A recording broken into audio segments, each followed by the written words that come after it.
Hey there fellow creators, Ben here from Cinder Studios, and welcome back to another awesome art tools video where I highlight a art product you may or may not have heard of and tell you how awesome it is. Stick around.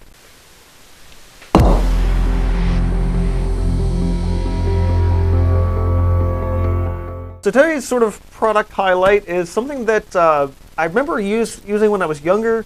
I kind of lost track of it for a while. I don't know if they quit selling it or just quit carrying it a lot of places, but I saw it about, I think, a year or so ago. I'm like, I'm getting some of that right now. And that is the Strathmore 400 Series Acrylic Paper. It's like, wait, acrylic paper? Yep, acrylic paper. Now, there are canvas pads. Canvas pads are just essentially pre-primed sheets of canvas stapled in a pad like this. That's not what this is. There's canvas paper, which is similar, but usually notably thinner. And then there's the Strathmore acrylic paper. This stuff is fascinating. It is 246 pound or 400 grams per meter squared paper in terms of weight. So it's almost 300 pound watercolor paper, but not quite. Nice, thick. It's like a cardstock. But what makes this stuff really interesting is it has a surface texture which mimics that of canvas. So if you look real close on the paper, which you'll be able to see more when I'm actually doing a painting on this, but it has something that I guess when they press the paper and produce the paper, I guess it looks like they probably run a brush through it to give it that extra bit of texture. And it really helps you kind of mimic the look and feel of a traditional canvas without having to buy canvas. Now, something you might wonder about this stuff is, can you gesso it? Absolutely. Because it's a nice thick paper, it will hold up to a decent amount of paint. Though I do recommend taping your edges down, although there's a caveat to that, and is that despite the fact that this is a nice thick paper, and regardless of what tape you use, I found that it rips that surface texture off. So wherever you're taping, there's a high probability that you're going to rip that paper. So it's kind of a trade-off. It'll keep the paper more flat, but it's such a marginal difference between not flattening the paper or not taping down the paper and taping down the paper. So it's kind of just a personal preference.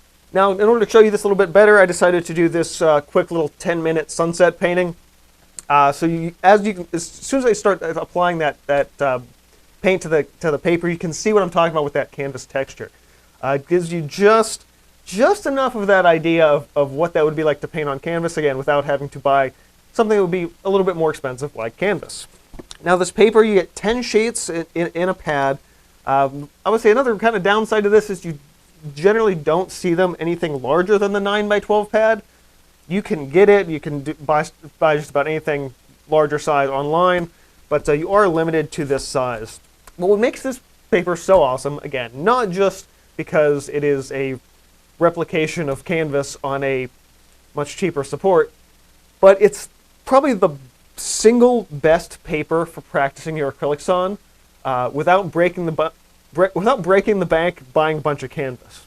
So if you're just starting out, or if you want to do a bunch of small practice pieces, and honestly, if you're traveling too, this can be a great thing to throw in a travel bag with a couple of small paints and things like that to really kind of get your creative juices flowing without having to be like, oh, okay, now I got to drag out a canvas.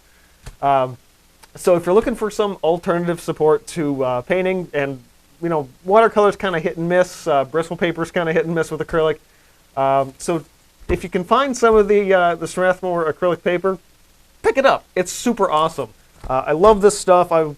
Ever since I picked it up, I'm like, I gotta start using this for demos more because it just shows.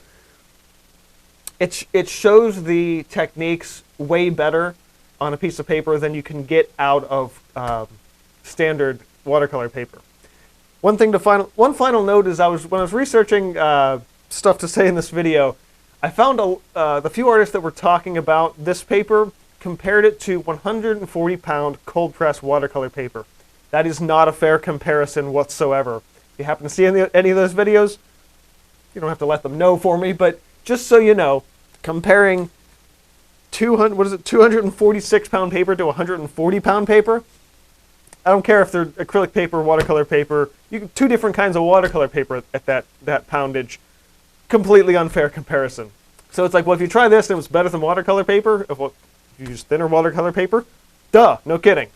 But first step out of the gate, try this stuff. You can get your hand on it. It's super awesome. Great for practice. And yeah, acrylic paper. It's cool. So that's going to be it for this week. I hope you've enjoyed this episode of Awesome Art Tools. If you've ever had, used, tried, or even heard of this stuff, let me know in comments. Or if you've never heard of it at all, let me know your thoughts now. This is cool stuff. And it's one of those ones I forgot about. It fell out of my studio for a long time. But as soon as I saw it again, I'm like, I remember this stuff being awesome. And guess what? It still is. So if you enjoyed this video, learned something, want to show your support, hit the like button, get subscribed if you're not already. Check me out on socials in the description box below, including the community Discord, where you can check out big, full paintings that I've done, as well as interact with this community further. And keep on creating. This has been from Cinderblock Studios, and I will see you guys next time. I don't know what happened in the past year that I just every time I do the outro, it's fumbly and wrong.